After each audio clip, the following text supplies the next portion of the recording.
नमस्कार बंधुगण पुणी थोरे भारतीय टीम को खेलिबा पाई आसुचंती खतरनाक धुआंधार ओपनर बैट्समैन जार बैटिंग एते प्रभावशाली जहाँकि प्रत्येक बॉलर तांको बॉलिंग करिबा पाई थर थर कांपी उठंती एवं टी20 विश्वकप 2026 रे तांकर एंट्री हेबा पाई जाउछि। से निज बैट सहित लंबा लंबा छक्का मारंती एवं 245 स्ट्राइक रेट रे बैटिंग करंती। 4 वर्ष रे 360 मध्य बैटिंग करंती। तेबे बंधुगण आसंतु आमे खुलासा करिबा से खतरनाक बैट्समैन किए जहां बैटिंग देखि भारतीय दल एबे खुशी रे पहुंची जाइछि। बंधुगण जोठारे भारतीय दल सुपर 8 रो प्रथम मुकाबला साउथ अफ्रीका सह खेलिथिले एवं लज्जाजनक भाबरे हारला परे भारतीय दलर नुआ परिवर्तन हेबा पाई जाउछि जहाँकि ओपनिंग जोड़ी रे आउ एक परिवर्तन हेबा पाई जाउछि। बंधुगण भारतीय टीम रो सबुठारु बड़ समस्या होछि अभिषेक शर्मांकर उपरे। अभिषेक शर्मा एबे जाए टी20 विश्वकप 2026 रु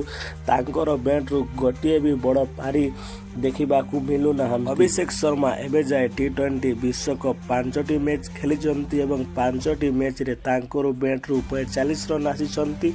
एवरेज 15 रहुछि एवं अभिषेक शर्मा रो स्ट्राइक रेट 101 रहुछि।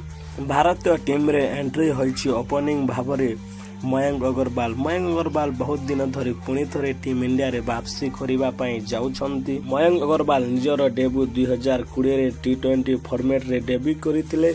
एबे जाय मयंक अग्रवाल 10टी मैच खेलिचंती एवं तांकर रेकर्ड बहुत ही भलो अछि। 2टी हाफ सेंचुरी करिसंती एवं तांकर स्ट्राइक रेट होछि उच्च स्तर रे अछि। जेते बिले बैटिंग करंती बड़ बड़ स्कोर करंती जहाँकि एही बैटर को बहुत ही आक्रामणत करिथाय एवं तांकर जदि आमे डोमेस्टिक कथा कहबा 2026 रे से 510 रन करिसंती एवं से झारखंड विरोध रे खेलंती एवं खतरनाक ओपनिंग